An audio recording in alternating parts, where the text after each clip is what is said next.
Hey guys, welcome back to another installation of judging books by their covers. Before we get started, I wanted to say if you have subscribed to my channel, thank you so much, all of my subscribers. You will always mean so much to me, every single one of you I see. If you haven't subscribed to my channel, that's okay, but please click that subscribe button. It costs absolutely nothing and you will get notified when I upload new videos, so it's only beneficial. If you end up liking this video, please like, comment, and share. I want to hear your thoughts. Always, I want to hear what you like about this series. I want to hear what you might want to improve or just any general thoughts. And please share this. You never know who might enjoy it. As always, I explain how we do this rank. I have 5 books for us today that I have never seen, hopefully. The covers or the titles, and I will be reacting to them for the very first time and placing them blindly into a rank, from 1 at the top being I am most likely to pick this up and take this home without even needing to read the back. That's how much I love the cover. To 5 at the bottom being I would definitely need to read the back on this one, and even then probably would not take home, but we'll see. That being said, let's go ahead and dig in. Okay. I see what they're doing here. So the first book that we're looking at today is called Your Favorite Scary Movie by Ashley Collins. Collins like Twilight. I'm sorry. I feel like you guys must think I'm obsessed with Twilight. Yes and no, but every time something reminds me of it, I can't help by saying something. So this book clearly is horror related. Whether the genre is actually horror, it's horror related because of the image. But before we get to the image, the title is at the very top of the cover, but right above that it does say New York Times bestseller, and the author's name is at the very, very bottom. In between that is an image, but on either sides of the image there's a tagline and a review quote. So the review quote is on the left that says, "This is the definitive story of Scream, a true Bible of its history and legacy.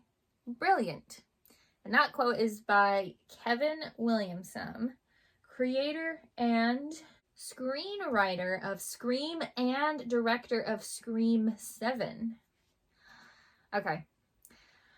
Obviously, that makes a lot of sense that that's whose quote they chose to put on this cover, and we'll get to why in a second, because the tagline on the right of the cover and of the image says how the Scream films rewrote the rules of horror. That's actually interesting. So going into the image, if you have seen the movies or any of the movies, the Scream movies, I think the first one came out in the 90s. So hard to remember. I've only seen the first movie, which is really funny. The villain, the killer in those movies wears a particular mask. It's the Scream mask. That's all it's known as, and it's been a popular Halloween costume since then. If you have not seen the Scream movies, it's like, think about it this way. It's a completely white mask where the eyes and the mouth are hollowed out, and it's just like black, you could guess like black fabric in it so that you can't see their eyes or mouth. And it usually is accompanied by a black hood that goes, so it covers any other part of the face. And the mouth is like really elongated down, like past the chin, like the mouth is really, really opening wide, and it's like black in there. You can't actually see a mouth. So that's the Scream mask that I'm talking about, that I'm referring to. Now that is what's on the cover. However, what it's actually made out of on the cover here is it's made out of popcorn. Like the popcorn kernels, it's making the Scream mask. But there are a couple of extra popcorn kernels just around the image. And that's it. The rest of the whole cover is black. The title and the author's name are red, and not all of the letters, but some of the letters are dripping like it's blood. And all of the font on the cover is either red or white. So that's the whole cover. Now I have to say, I love the first Scream movie. I didn't get a chance to see any of the others, normally because when I'm watching horror movies, I'm usually watching them around Halloween. And I'm usually going from, okay, I want to watch all of these movies and I can't get every single movie in every single series in, you know, because I like the original Scream movie. I like the original Halloween. I also like to watch like the cute, not scary Halloween movies like Halloween Town and like all that kind of stuff. So usually what ends up happening is I watch the first Scream, and then because I have so many other movies from different franchises, I never get to watch the other movies in the series. So I've only ever seen the first Scream movie, but I do love it. It's actually so good. And I've mentioned before on this series that I'm not a big horror fan, which is true. But when I say that I'm not a big horror fan, it's really dependent on what is specifically going on in the story. So there are so many stories that I just can't handle because of what specifically is happening. Like, let's put it this way. I can never watch any of the Evil Dead movies because zombies and that concept just absolutely freaks me out and I just can't handle it. So as cool as I'm sure the movies are, because I know so many people love them, I just can't handle it. However, the Scream movies and the original Halloween movie, like, you know, like the villain, like Michael Myers, like that stuff I can handle because it's for the most part jump scares, or at least just building up to like the big, like, oh, she went down, like she's dead, like, you know, that stuff I like because it's all about the tension and the suspense and like who's gonna go next and like this, and like I like those horror stories. Those are fun for me because to me, I've only liked the kind of horror stories that are like fun. The ones that are just like really intense and scary, I'm just like, I just can't handle it.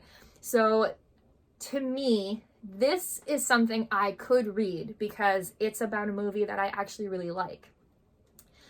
And I am curious to how the Scream films rewrote the rules of horror, like the tagline says. So I am incredibly curious about that. So I think I would see this cover and pick it up because I do like the Scream movie, the first one. It was really good. And so I would pick this up going, well, what's this about? And reading that review quote, especially because it's from the creator and screenwriter of Scream, and he directed Scream 7, it's like, okay, this is like venerated by the people who made the movies. It definitely makes me incredibly interested. Now, is it something that I would pick up and go, yes, I have to read this right away? Not really. However, it doesn't feel like it goes at the bottom at number 5 because I think I could very easily see myself picking this up and going, you know what, I am curious, let's just take this home. So because I feel like I'm kind of more likely to take it home, but at the same time, it's definitely not number 1. Feels more in the middle, which means I think I'm going to put this one at number 3. This is so pretty. Like, it's so pretty. So the next book we're looking at today is called The Elsewhere Express. And the author is Samantha Soto Yambao. I hope I'm pronouncing correctly. And the author's name is at the top of the cover, but right above that it says nationally best-selling author of Water Moon. Ooh, that sounds interesting. Like, is the moon made of water? Or is it just like a moon that has a lot of water and there's like other things going on? I don't know. That also really piques my curiosity. So there's no other words on the cover other than a novel. So this is, we just get the author's name, the title, and then it just says a novel. And it also gives us another book that this author has written. So The Elsewhere Express. Without seeing the rest of the cover, if I just saw the title, that wouldn't give me much. I will say that. However, the title coupled with the cover is very cool because the cover is like, honestly, when I first pulled it up, what immediately came to mind, if you've ever played Nintendo Mario Kart, Rainbow Road, that particular track, that's what this makes me think of. So, and I love that track. That's one of my, so many people hate that one because it's very frustrating. There's no bumpers. So if you're like playing on that track and you like go off the side, like, oh, like you get delayed and you lose, but whatever. I think it heightens the game and makes it so much more fun. Plus it's so pretty. So I love that track. So when this popped up, I was like, I think this is so pretty. That's what it makes me think of. There are no rainbows here, but the colors just made me think of the rainbows because, let me explain what we're looking at. What we're actually looking at is there is a train and it's on a track. The track is in like the middle of the page. Like if you're looking at the cover, it's at the very bottom of the cover, almost like coming out of and then going into the page. And the train technically is coming out because the train is coming towards the cover, coming towards us, you know, the audience. And it looks like one of those older trains. Honestly, it looks like the train from the Polar Express. That's exactly what it looks like.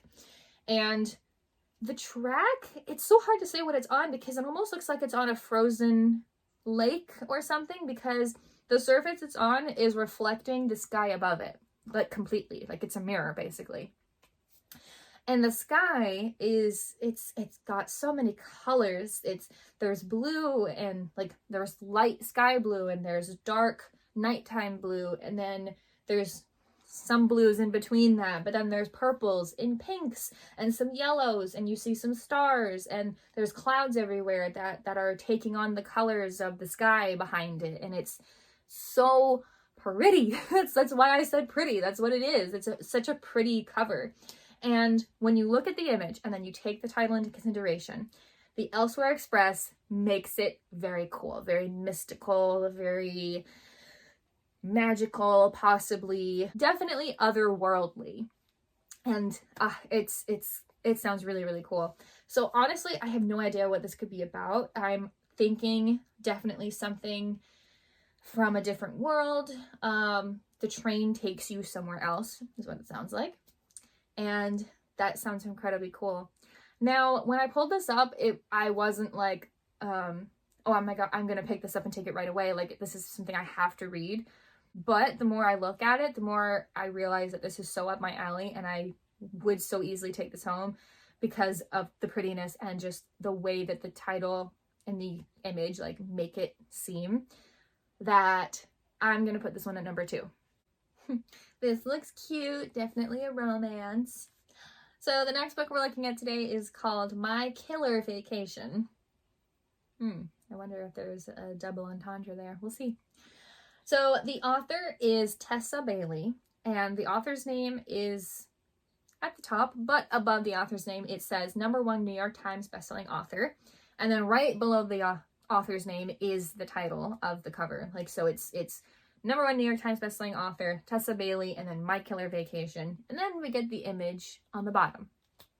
So it does also say a novel, and there is a review quote at the very bottom, at the bottom left corner, honestly, that says, her voice feels as fresh and contemporary as a Netflix rom-com. And that's by Entertainment Weekly. You know what's really funny? Depending on who the person is, that could be taken as an amazing compliment or an incredible insult. Probably a compliment based on the fact that it's on her cover. So, the image that we're looking at is literally 2 people at a beach. Details about that. So, like, most of the cover is the sky. It's like a deep blue, it's deep sky blue with no clouds in the sky. And you can see a little bit of the ocean in the background. Not a lot. It's not like the main focus. And then you see the sand, you know, and then it goes up into like a dune and you see a white fence because, you know, we're not right at the ocean. And then there's little rocks and little pieces of sand, like grass, like growing up everywhere. And then there's 2 people. So the 2 people, it seems to be a man and a woman. And the man is not dressed for the beach. Not at all. He is wearing like brown mid-calf height boots and dark jeans and a like medium dark gray shirt, and yeah, definitely not dressed for the beach. But he also has like mid-length black hair, which is like kind of trending right now. You know, it's like, it's not long hair, but it's a little bit more shaggy. Like, think Jason Bateman's hair right now. And he also has like tattoos, not sleeves on his arms, but like tattoos all over his arms. And the girl, the woman, she is dressed for the beach. In fact, she is wearing like flip-flops, and she's got peach orange shorts on that are like go down to like mid-thigh, and then like a white t-shirt. And then she has long blonde hair. And this is really funny. So it's so stereotypical. The guy, he's dressed like kind of more emo, like dark colors, and he's standing with his arms crossed, looking like he doesn't want to be there. And then she, dressed all like perky and happy with the light colors and dressed for the beach, she is standing with on one leg, the other leg kicked up behind her, and she's even on her one leg standing on like her toes and like leaning onto his arm and smiling at him. So it is very much the opposites attract kind of situation. So it does seem very cute. I can't help but wonder if the killer in My Killer Vacation does have a double meaning here. That would be really fun. It's like thriller and romance. That would be really fun. I would definitely read that for sure. This seems really cute. Honestly, I think I could see myself picking this up pretty quickly because romances are a type of genre I do enjoy reading. But it doesn't really feel like I would immediately take this home. I think I would think about it, but So I think this one is gonna go at number 4. So that means we only have spots 1 and 5 left, and hopefully the last 2 books go into the slots that I'm happiest with. I don't know.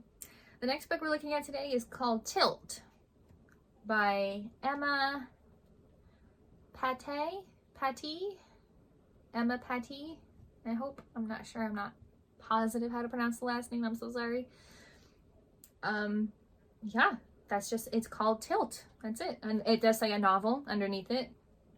And there's no tagline, but there are 2 review quotes at the very top. And the first one on the left, like the top left corner, says, "A moving adrenaline rush." That's by the New York Times Book Review. A moving adrenaline rush. Sounds fun. And then the other quote on the top right corner says, "The arrival of a powerful new literary voice." And that's by Vogue. So the second review quote doesn't give me much. Like, that's cool. New, powerful literary voice, that's cool. But the other one, a moving adrenaline rush. So it's something drama related, but also adrenaline related. So something thrilling. So that is interesting. So all of the words at the very top of the cover. So the rest of the cover is the image. And we're looking at a city from a very, very, very far distance. Like, think of it as we're standing on a mountain, like we're hiking into the city, and someone took a picture of the city from where they're standing on a mountain, and so you can see the buildings and the city, a little bit below, and then you see like the rest of the land behind it, and there's even some more mountains behind that, and then the rest of the sky. And that's it. I mean, honestly, what really caught my attention on this particular cover was not the city or the skyline or anything. It was the colors. So the colors, you've got this beautiful cerulean, almost blue that's peeking out from behind the mountains on the other side of the city in the sky. That is so pretty. And then that fades into a darker blue as it goes higher up into the sky. But then as you get higher, there's like oranges and greens and reds like in the clouds, like at the very top of the cover. And it's almost like, are we also looking at the Aurora Borealis, or is something else going on? Is this some sort of phenomenon? Like, what is this? But it's really pretty. Like, the colors is like, that's what really struck first, honestly. So I don't know. It sounds really interesting, especially because it says a moving adrenaline rush. So because I get so little from the title and the cover, the review quote is really only what gives me any kind of context. I just don't get anything from this, you know? So it's kind of hard to say I would take this home without needing to read the back, you know? Because I think I need more context here, as cool as the cover is, because the image is very striking and cool. So I think this one's gonna have to go at number 5, but I don't hate it. I think if I read the back, I would be likely to want to take this and read this. But it does go at number 5. Which means that our last book for today goes at number 1, regardless of how I feel. Oh, yep. See, that's why I give that disclaimer at the beginning of the video, because as far as I know, I haven't seen any of these covers before. But I have seen this one before, so this is going to be really funny, especially because I've made a video on this one. So our last book for today that goes at number 1, and I actually am happy about that, is called Before the Coffee Gets Cold. And as any of my regular viewers know, I've already made a video about this book because I've actually read it. The author is Toshikazu Kawaguchi, and I hope I'm pronouncing that correctly. I think I am, but I'm not sure. Hopefully. It's... I'm not going to go into what I think about the book other than I liked it enough to make a video, so go check out that video. But this cover is so cute and quaint and serene, actually. So the author's name is at the very, very bottom of the cover, and the title is actually kind of towards the bottom, but like a little bit higher up, if that makes sense. It actually is staggered in a way that is very like pleasing to the eye, because it's like each of the words in the title is one line, you know, going down. And it's just placed in a very different way. Like, I like the way it looks aesthetically there.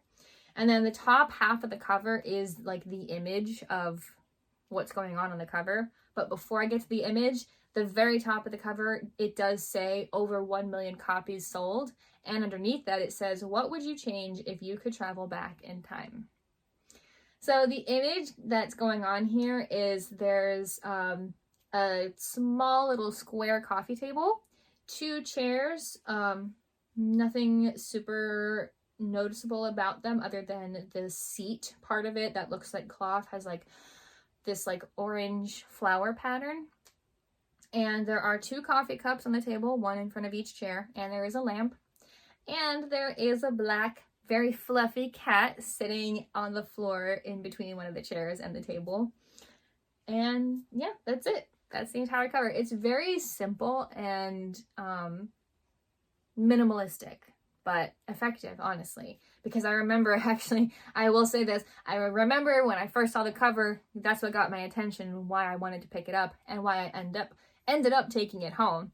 So, yes, this one does go at number 1, and because it's in this list, it ends up fitting very well there, because I did, in fact, take this book home because of the title, the cover itself. So, that ends up working out, but it happens sometimes where some of a book or so will sneak into our little rank here that I actually have seen before. But anyway, that is all for this week's video. Let me know in the comments what you guys think. I'm actually very happy with the way this rank turned out. I think this is the exact order in which I would take these books home and definitely read them. And yeah. So let me know in the comments what you guys think, if you've read any of these books, or if maybe this has sparked your curiosity and maybe you're gonna go get one of these books to read. But that's all for this week's video. Thank you guys so much for watching, and I will see you all in the next video.